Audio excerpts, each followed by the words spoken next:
Muito obrigado por escolher o Ministério de Vídeo e Áudio do Templo Batista Maranata. Depois de ouvir esta mensagem, visite o nosso site www.tbm.org.br. Nossa igreja oferece discipulado cristão, instituto bíblico e muitas oportunidades para o seu crescimento espiritual. Que Deus o abençoe. Maranata, ora vem, Senhor Jesus.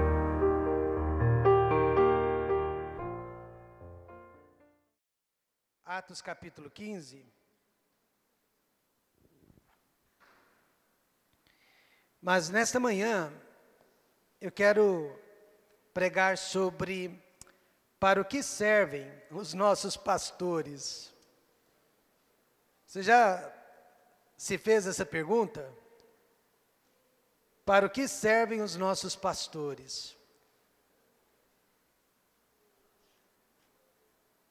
Atos capítulo 15, veja só os 3 primeiros versículos. Então alguns que tinham descido da Judéia ensinavam assim os irmãos: se não vos circuncidardes conforme o uso de Moisés, não podeis salvar-vos. Tendo tido Paulo e Barnabé não pequena discussão e contenda contra eles, resolveu-se que Paulo e Barnabé e alguns outros dentre eles subissem a Jerusalém aos apóstolos e aos anciãos sobre aquela questão. E eles, sendo acompanhados pela igreja, passavam pela Fenícia e por Samaria, contando a conversão dos gentios, e davam grande alegria a todos os irmãos. Querido Deus, eterno Pai, nós te agradecemos por tudo que já vimos e ouvimos aqui nesta manhã. Fomos abençoados através da direção de música do irmão Wesley, através dos instrumentistas que tocaram, meu Pai, eu diria que com perfeição aos nossos ouvidos. Também, meu Pai, os irmãos que cantaram, soltaram suas vozes, porque estão alegres pela oportunidade de estarem na casa de Deus. Agora, meu Pai, te agradecemos pelas crianças. Elas disseram: eu amo o meu pastor. E com certeza elas amam mesmo, com amor puro, amor de criança, amor sincero. Pai Santo, obrigado por essas crianças e por seus pais que conseguiram trazê-las à igreja nesta manhã. Pai Santo, agora eu peço que abençoe o nosso ministério como pastores. Perdoe, meu Pai, onde nós temos falhado, onde nós temos errado. Mas com certeza, ó Pai, não erramos de propósito. E obrigado, Deus, por esta igreja tão preciosa. Na verdade, igrejas preciosas que Deus tem nos dado. Igrejas que estão sendo construídas e alicerçadas através da palavra de Deus. Obrigado, Deus, por esses irmãos compreensíveis e que realmente procuram apoiar o pastor e ajudar o pastor e não deixar o pastor jamais sozinho. Fale conosco, Pai, nesta manhã, através desta palavra, para o que servem os nossos pastores. No nome de Jesus, amém. O primeiro concílio da igreja primitiva aconteceu justamente nos meados do 1º século. E eu quero que você saiba que este foi o único concílio perfeito que já existiu. Porque alguns de seus membros, como Paulo, Pedro e Tiago, falaram inspirados pelo Espírito Santo. Por esta razão, o concílio faz parte até do cânon das Escrituras Sagradas. Depois disso, todos os demais concílios eclesiásticos que surgiram, que aconteceram, já não foram perfeitos, ao contrário, passivos de muitos erros, pois agora os homens que lideraram esses concílios, muitos haviam deixado a palavra de Deus, que já estava completa, para seguir a tradição de homens. Mas o primeiro concílio de Jerusalém foi perfeito. Além das doutrinas defendidas, tiramos deste concílio também o conceito de trabalho de equipe pastoral. Olhem só, trabalho de equipe pastoral podemos tirar deste concílio. Foi um concílio mais prático que doutrinário. Doutrinas foram apenas 4 naquele dia, conforme versículo 20. mas escrever-lhes que se abstenham das contaminações dos ídolos, da prostituição, do que é sufocado e do sangue. Foram as únicas recomendações dos apóstolos. Mas o concílio foi um show de união, comunhão, transparência e principalmente compaixão entre os primeiros líderes da Igreja de Cristo. Foi um trabalho colegiado, cada um sabendo ocupar o seu devido lugar. Atos capítulo 15, irmãos, serve para nos mostrar como deve ser a conduta da liderança em relação à igreja. Ou seja, para o que servem os nossos pastores. E há muitas ideias equivocadas, e elas precisam ser corrigidas à luz das Escrituras Sagradas.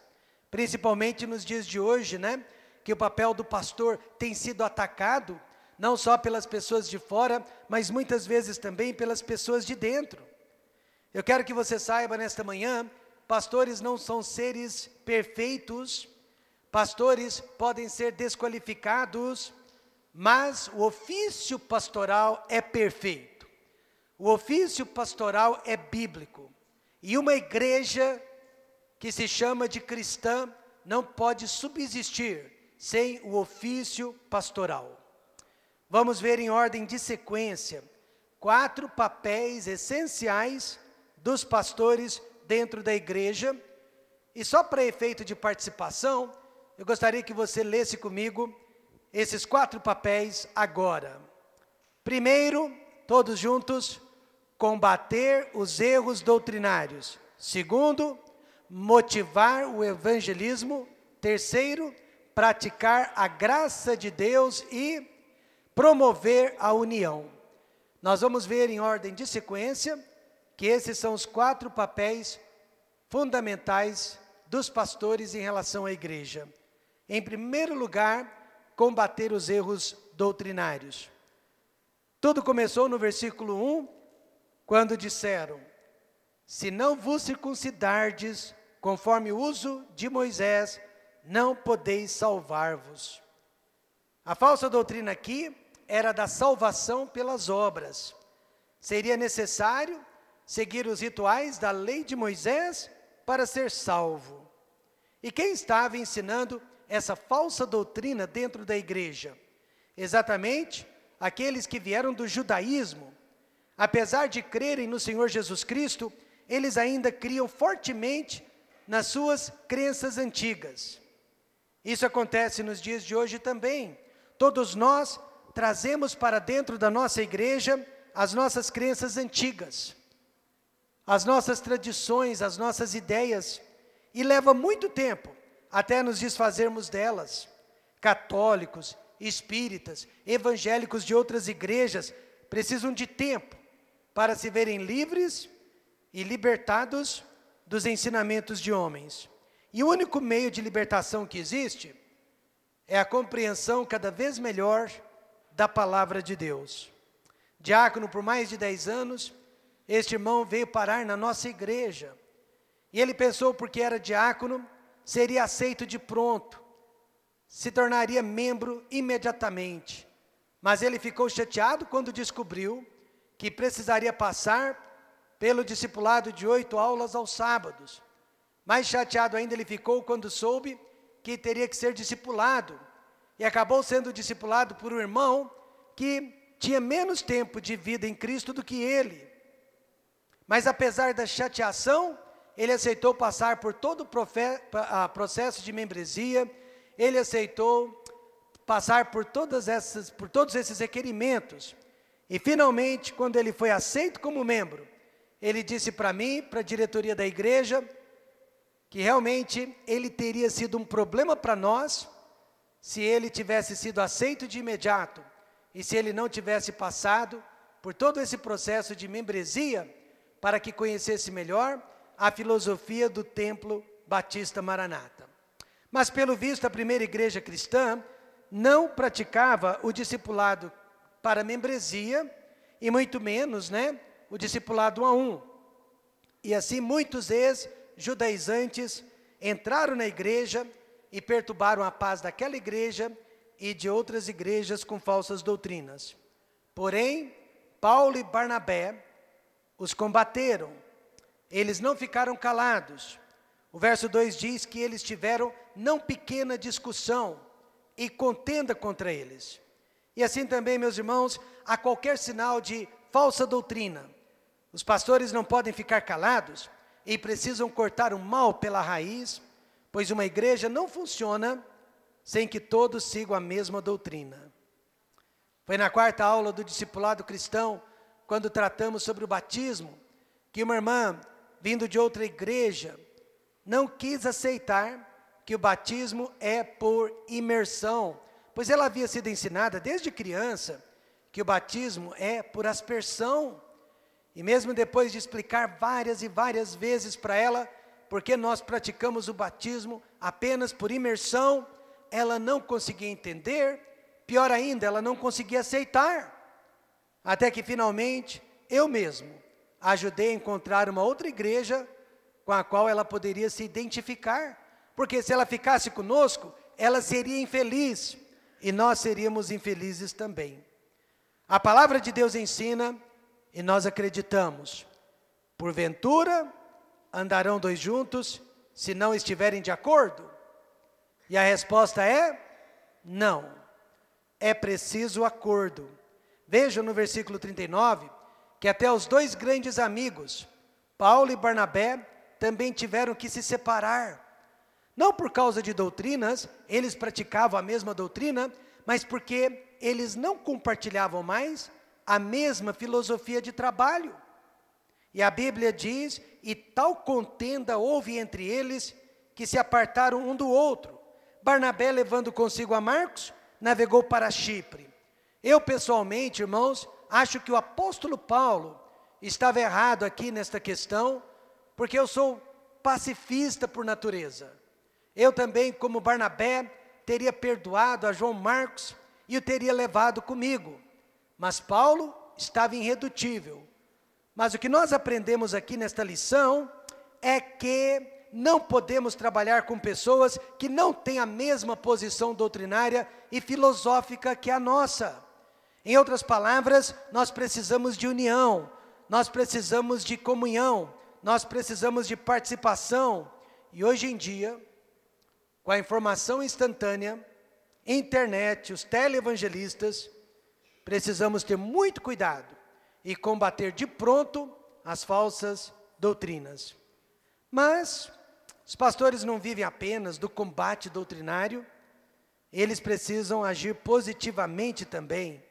O seu segundo papel é motivar ao evangelismo. Veja no versículo 3, e eles, sendo acompanhados pela igreja, passavam pela Fenícia e por Samaria, contando a conversão dos gentios, e davam grande alegria a todos os irmãos. A expressão sendo acompanhados significa sendo sustentados pela igreja. A igreja os acompanhava através do sustento financeiro e através das orações. E sabe como que se chama isso? Isso se chama missões. Os pastores precisavam motivar a igreja ao evangelismo de duas maneiras: através do evangelismo pessoal e através do evangelismo mundial. Veja no verso 3 mais uma vez, e eles, quem são eles? E eles, sendo acompanhados pela igreja, se refere ao apóstolo Paulo e Barnabé. Esses dois homens de Deus pregavam o evangelho, ganhavam almas para Cristo, e a igreja se alegrava, e a igreja os apoiava, e a igreja que se alegrava e os apoiava era a igreja de Antioquia. Há muito tempo eu não vejo mais a igreja se alegrando com a salvação de almas perdidas. Há muito tempo eu não vejo mais a igreja se alegrando, com as notícias que chegam a respeito das almas que estão sendo salvas através de nossos missionários. Há muito tempo eu não vejo mais a igreja demonstrando um certo tipo de alegria, de paz interior, de satisfação, sabendo que almas estão sendo salvas. Mas a igreja primitiva, uma delas de Antioquia, se alegrava, com as notícias que Paulo e Barnabé traziam a respeito de almas que não mais iriam para o inferno, mas agora, através do evangelismo, elas iriam para o céu. Os pastores precisam, então, motivar a igreja ao evangelismo pessoal. No capítulo 4, Barnabé foi um exemplo de generosidade. Ele vendeu uma de suas herdades, ele não vendeu todas. A Bíblia deixa claro que ele vendeu uma de suas herdades para ajudar aquelas famílias da igreja que estavam em mais necessidade que ele. Ele deu exemplo de amor altruísta, que pensa no próximo. E já no capítulo 9, Paulo tinha acabado de se converter e ele não esperou nem um minuto. E já se tornou um ganhador de almas e começou a evangelizar, falar de Cristo. Veja o versículo 20. E logo depois da salvação, nas sinagogas, pregava a Cristo, que este é o Filho de Deus. Nada ensina mais uma igreja do que o exemplo de seus pastores.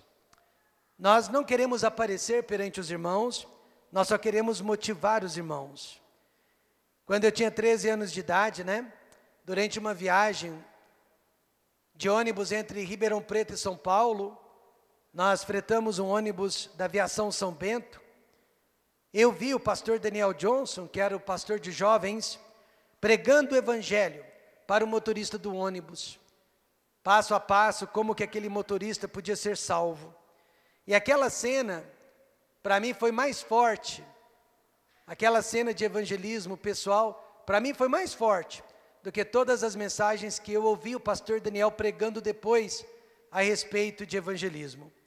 A igreja precisa ver os seus líderes evangelizando, a igreja precisa ver os seus líderes entregando folhetos, a igreja precisa ver os seus líderes convidando pessoas para os cultos, mas cabe ao pastor também promover evangelismo mundial. Eles passavam pela Fenícia e eles passavam por Samaria. Paulo e Barnabé ensinaram também àquela igreja de Antioquia a importância do ide por todo mundo e pregar o evangelho a toda criatura. Fenícia, irmãos, era uma província da Síria, era um país de gentios, pessoas como nós, que não eram judeus. Samaria só foi evangelizada porque ficava a caminho para Jerusalém, e eles tinham que passar por Samaria, e eles aproveitaram aquela oportunidade. Podemos afirmar sem medo de errar nesta manhã, que uma igreja que não pratica missões locais e mundiais não tem o direito de existir. Pastor, por que nós estamos reunidos aqui nesta manhã? É só para adorar a Deus? É para adorar a Deus e para servir a Deus.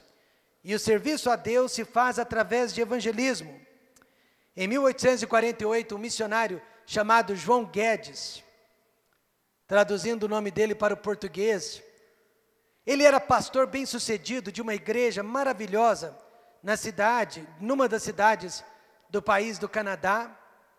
Ele tinha todo o conforto, toda a proteção, mas ele foi tocado, ele foi chamado para deixar o pastorado e se tornar um missionário.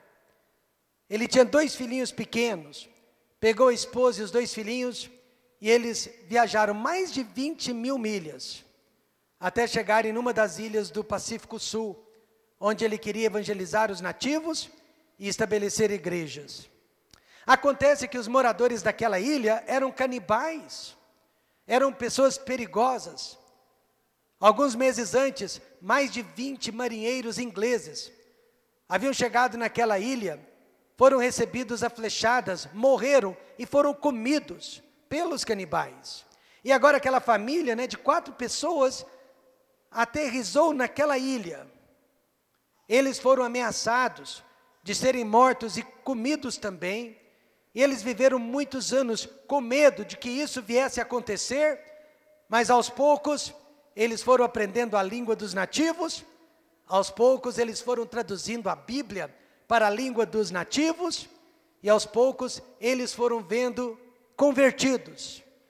E 24 anos mais tarde, eles voltaram para casa. E quando eles se despediram, os membros da igreja, que havia sido fundada, colocaram uma placa no púlpito dizendo: quando esta família chegou aqui, não havia cristãos, mas quando esta família foi embora, não havia mais canibais entre nós. Ele foi um pastor que deixou o pastorado para se tornar um missionário em lugares remotos. Só que nesta manhã, nós não precisamos deixar a igreja local para sermos missionários em outros lugares, mas nós podemos animar esta igreja a enviar missionários. Amém, irmãos? Nós podemos motivar esta igreja sobre a importância de enviar o evangelho para todos os lugares. Mas sempre começando aqui na nossa Jerusalém. Assim como os primeiros líderes da igreja, nosso papel é o de combater as falsas doutrinas. Desde 1997, durante um culto, eu prometi a Deus que tanto quanto possível, nunca mais eu iria citar nomes de igrejas e nem nomes de pastores quando eu precisasse pregar contra falsas doutrinas. Mas que eu continuaria pregando contra falsas doutrinas. Continuaria ensinando o que é certo e errado de acordo com a palavra de Deus. Mas além de combater falsas doutrinas, motivar o povo de Deus ao evangelismo. Pastor, eu estou frio espiritualmente. Fale de Cristo e o fogo volta a acender. Pastor, eu estou fraco espiritualmente. Evangelize, ganhe almas e a sua força será renovada. E em terceiro lugar, nós pastores precisamos praticar a graça de Deus. O versículo 10 diz: agora pois, por que tentais a Deus, pondo sobre o pescoço dos discípulos um jugo que nem nossos pais, nem nós podemos suportar? Pedro fala aqui, e ele reclama do fato que agora a nova religião estava querendo seguir a velha religião. Porque no Velho Testamento, o povo de Deus era tratado com ferro e fogo. E agora os ex-judaizantes queriam tratar a igreja assim também. Preste atenção no que eu vou lhe dizer. A igreja sempre foi influenciada por ideias dominadoras e autoritárias. Ficou pior ainda depois do imperador Constantino.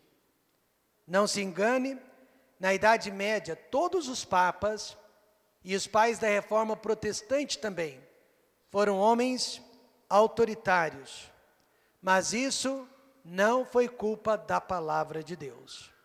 Porque já no primeiro século, enquanto a Bíblia ainda estava sendo compilada, o apóstolo Pedro, inspirado pelo Espírito Santo de Deus, disse: nem como tendo domínio sobre a herança de Deus, mas servindo diga alguém, mas servindo de exemplo ao rebanho. Muitas pessoas gostariam de ter vivido na era da lei, quando irmãos podiam matar irmãos em nome de Deus. Os levitas tiveram que matar 3.000 israelitas à espada, por causa do pecado de idolatria, registrado no livro de Êxodo 32. Será que eles gostaram daquela experiência? Será que eles gostaram, irmãos, de ter tido aquela responsabilidade? Eu tenho certeza que não. E eu dou graças a Deus que nós não vivemos mais na era da lei, mas nós vivemos na era da graça, e na era da graça nós não podemos matar, na era da graça nós não podemos jogar nenhuma pedra que seja. Amém, irmãos? Nenhuma pedra que seja. A única autoridade que podemos exercer nos dias de hoje sobre o rebanho de Deus, sobre o povo de Deus, é através do exemplo. Ninguém nos segue, ninguém nos obedece, porque temos a espada ou a bula nas mãos, mas sim porque nós somos imitadores do Senhor Jesus Cristo. Graça não significa minimizar o pecado. O pecado é terrível, o pecado é nojento. Ao contrário, onde o pecado abunda, a graça superabunda. Amém, irmãos? Quanto maior o amor e a paciência que demonstramos para com o pecador, maior culpa e arrependimento ele sentirá. Foi assim que Jesus Cristo agiu para com Pedro. Pedro havia caído 3 vezes, o negado 3 vezes. Mas Jesus apenas olhou com amor e compaixão. E a Bíblia diz que Pedro chorou amargamente. Eu quero que você saiba nesta manhã, é assim que nós entendemos a Bíblia. Se uma pessoa é realmente salva, ela irá se arrepender dos seus pecados. Amém, irmãos? Se ela é salva, ela vai se arrepender dos seus pecados. Independente da forma como eu e você a tratarmos. Se ela não é salva, além de não se arrepender do pecado, ela vai embora desta igreja sabendo e realmente acreditando que nunca, jamais foi amada. Por isso que vamos praticar a graça de Deus, vamos motivar o povo de Deus ao evangelismo e vamos combater as falsas doutrinas. E por último, quarto papel essencial dos pastores é promover a união. Veja o versículo 19. E por intermédio deles escreveram o seguinte: os apóstolos e os anciãos e os irmãos, aos irmãos dentre os gentios que estão em Antioquia e Síria e Cilícia, saúde. O que nós percebemos desta breve saudação? A unidade de pensamentos entre os líderes da igreja. Apóstolos são 12, apenas 12 apóstolos. Anciãos eram os pastores das igrejas. E irmãos, membros da igreja, principalmente da igreja de Jerusalém, a primeira igreja de todas. E o que nós observamos é que esses 3 grupos estavam falando a mesma língua. Veja, 1 Coríntios 1:10, rogo-vos, porém, irmãos, pelo nome de nosso Senhor Jesus Cristo, que digais todos uma mesma coisa, e que não haja entre vós dissensões, antes sejais unidos em um mesmo pensamento, em um mesmo parecer. Alguns anos atrás, um pastor, tentando me ensinar, uma grande lição, ele me disse que na igreja dele, ele fazia questão de colocar na diretoria da igreja homens e mulheres que não pensassem igualmente, mas que estivessem de lados opostos. Ele não queria pessoas que dessem sempre as mesmas ideias e estivessem todos na mesma posição. Ele disse que aprendeu isso com os empresários, com as grandes corporações, que na sua diretoria sempre tiveram diferentes cabeças. Eu disse para ele, pois é, acontece que a igreja não é uma empresa, a igreja não é uma corporação. Na nossa igreja nós fazemos questão de ter na liderança pessoas que pensam do mesmo jeito, pessoas com as mesmas ideias, com as mesmas convicções, com o mesmo posicionamento. Mesmo porque Paulo disse, sejais unidos em um mesmo pensamento, em um mesmo parecer. E não é surpresa que a igreja daquele pastor já foi dividida mais de 3 vezes ao longo de sua história. Mais uma vez a Bíblia diz, porventura andarão 2 juntos, se não estiverem de acordo? E qual que é a resposta? Não. Para que servem os nossos pastores então? Para combater as falsas doutrinas, para nos motivar ao evangelismo, para praticar a graça de Deus, para promover união no corpo de Cristo. Olhem então ao redor para os seus pastores e digam se não é exatamente isso que eles estão fazendo.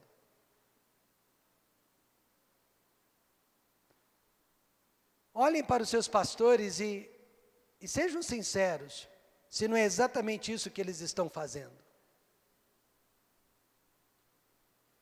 Muitas vezes os pastores, eles não cabem, dentro da nossa lente de visão, mas não tem problema.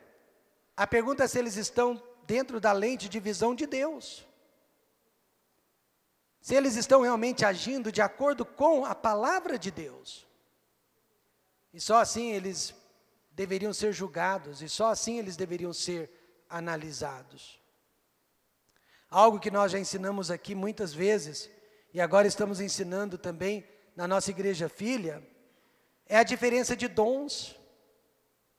Você não pode exigir que um pastor que tem o dom de exortação seja igual ao pastor que tem o dom de ensino. E você não pode exigir que o pastor que tem o dom de ensino seja igual ao evangelista que tem o dom de profecia. E você não pode pedir àquele evangelista que tem o dom de profecia que seja igual à esposa do pastor que tem o dom de misericórdia. E você não pode pedir que a esposa do pastor que tem um dom de misericórdia seja igual à esposa do pastor que tem um dom de ministério. Acho que esse é o dom da Keila, não tenho certeza. Deve ser, Porque se não for, ela já desenvolveu muito bem. Então, quantos irmãos estão percebendo que há diferença de dons? E se há diferença de dons, há diferença de personalidade. E nada me ajudou a aceitar mais as pessoas como são, quando eu descobri isso. Que cada um de nós tem o dom como recebeu de Deus. E esse dom é usado para a glória de Deus e para abençoar a vida de pessoas. Isso me faz conviver com todos da melhor maneira possível. E de nunca querer fazer com que um seja igual ao outro. Pensamento, sim. Filosofia de trabalho, sim. Doutrina, sim. Mas personalidade, não. Personalidade, não. Sabe qual que é o nosso maior problema, irmãos? A Bíblia fala que nos últimos tempos, os homens deixariam de ser gratos. Não só a pais e mães, mas gratos em geral. Existia aquele ditado, porque eu acho que não existe mais, é preciso perder para dar valor. Hoje se perde, ainda não se dá valor. Hoje se perde, ainda não se dá valor. Mas o que mais está faltando realmente é gratidão. Gratidão, irmãos, é um santo remédio. Cura até dor de cabeça. Gratidão cura dor de estômago. Mas nós não estamos mais valorizando o que Deus tem nos dado. Essa é a verdade. Então eu quero que você saiba que nós pastores precisamos ser moldados, não de acordo com a sociedade, nem de acordo com a vontade da maioria, mas nós precisamos ficar dentro da palavra de Deus. E a palavra de Deus nos instrui. Nós estamos aqui para combater heresias. Tudo aquilo que divide a igreja, nós vamos bater em cima.